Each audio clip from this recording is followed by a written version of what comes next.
Tim Keller is the founder of Redeemer Presbyterian Church in New York City, and he's the author of many helpful books, including one on work and vocation that has been very helpful to me. It's titled Every Good Endeavor, Connecting Your Work to God's Work. I talked with Dr. Keller on the important topics of business, vocation, and calling, and along the way we talked to college graduates entering the workforce and to Christians who feel stuck in their jobs. I began by asking him why it seems that applying a biblical worldview to the workplace seems so slippery and so elusive.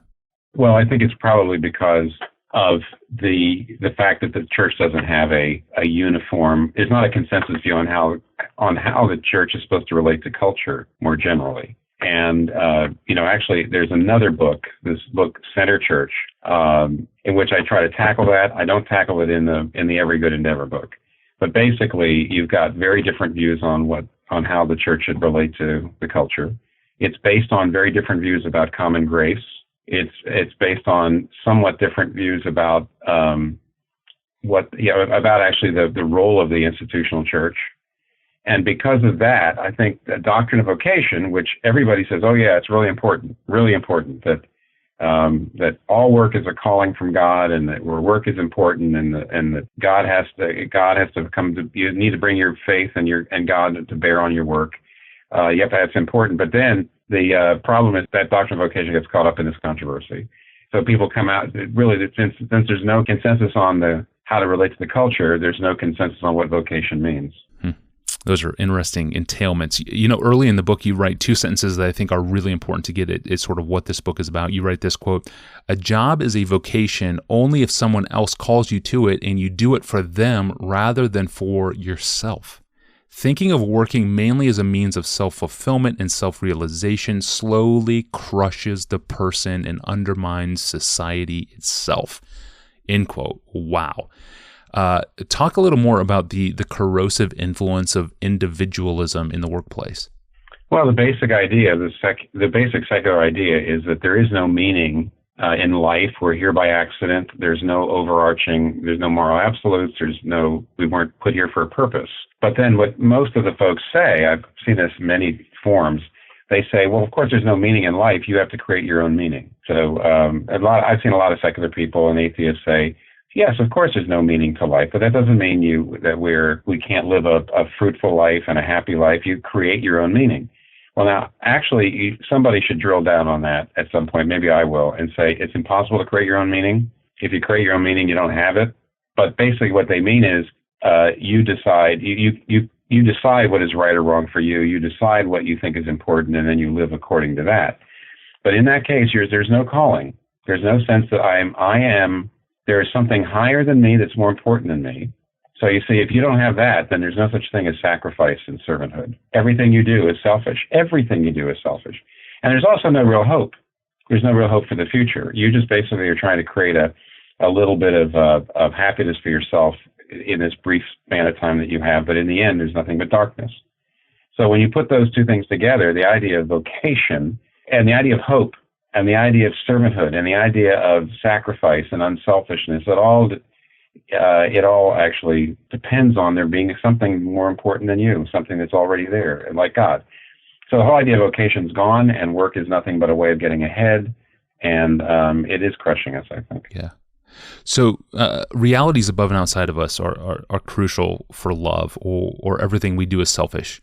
Like you said, that's a really important point. So we do have a God over our work, and that means that love for others is really central to the idea of selflessness in our vocation. I mean, this is a really practical question, but if a Christian shows up for work on Monday morning and they're irritable towards others and they're grumpy, what's wrong? Well, in the book, I talk about the fact that the gospel is brought to bear on our work in a couple of different ways. One of them is the heart. One of them is that the grumpiness and the anger and the only doing what I have to do to get by, and that means it's a lack of a gospel character. The gospel is supposed to make you grateful, supposed to make you humble, supposed to give you inner peace. It's supposed to make you generous in your spirit And if you just don't show all those things at work, it means that the gospel hasn't really, you're not really letting the gospel change the heart the way it ought to. And by the way, in the long run, a gospel changed heart usually makes you a pretty good worker, makes people want to work with you, makes people want to be on your team, makes employers happy with your work. So in the long run, having a gospel changed heart actually is pretty practical in the field of work. Huh. I think the first time I heard the phrase God of options was from Mark Dever. He was talking about young pastors who take a pastorate in a local church, but they're always half in. You know, they're always eyeing a different church, always looking for a new church, a bigger church, a better position. And so they're not committed to their church and their position now. They're sort of half in. Yet the Bible calls us to, whatever we do, we are supposed to work heartily. And there seems to be a common thread with Christians in the workplace who are in their position as well. They're sort of half in. They're sort of drawn to this quote God of options idea that they're never all in one particular job. Do you see this as a problem? Yes, actually, I'm being a little ironic when I just say yes, but your question was well stated. And I agree with it. I can just add this. People are looking for the more fulfilling thing.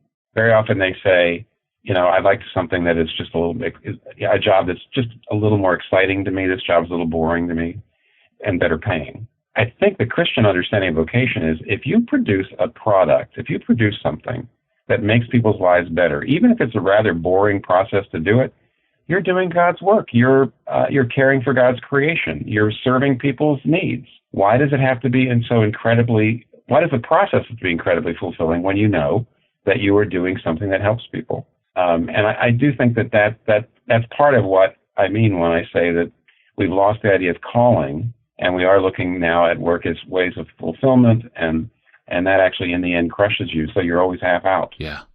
I love what you wrote in your book on page 36. Is one of my favorite lines, quote, "Work did not come into creation after a golden age of leisure," end quote. So work is deeply embedded in creation. I mean, this is pre-fall stuff. It's glorious. It's according to God's good design. So this is a parenting question for you, but I think it's one that's relevant to all of us. I mean, how do I as a dad teach and train my children, my boys I'm thinking of right now, age 11 and 7, that they were created to work, that is part of their very humanness, that it is deeply embedded into them by their Creator? How do I do this as a parent? Well, you have to give the basic doctrines of creation and fall and redemption, and you have to give it to children at every age, at whatever. But you have to give it in a form that they can handle at that age. But I think you have to say that work was put into the Garden of Eden when God had everything absolutely perfect. There was work. And that must mean that even though in this life work is often difficult, our bodies break down, so work can actually, wear us down. Our minds and our hearts aren't what they should be because of sin. And very often we have trouble paying attention to things.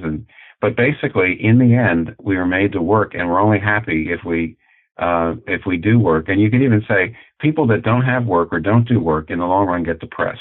And the reason why they do that is because we were made for it. We were made to find fulfillment in working and being useful to others in that work. And I think there's a way of getting that across to 11-year-olds and 7-year-olds. You say, the way I raise children too, you say things, you're not sure they get it. You find out in question and answer to what degree they understood it, to what degree they don't, and then you try to make it simpler until you feel like you've hit home. That is so good. Thank you, Tim. We're going to stop there and break today. We'll return tomorrow, and I'll ask you about what we should do when we don't like our jobs. What next? And how, if any, is our work connected to the morality of a corporation and related questions when it comes to our jobs. I'm your host, Tony Rank. I'll see you tomorrow. Thanks for listening.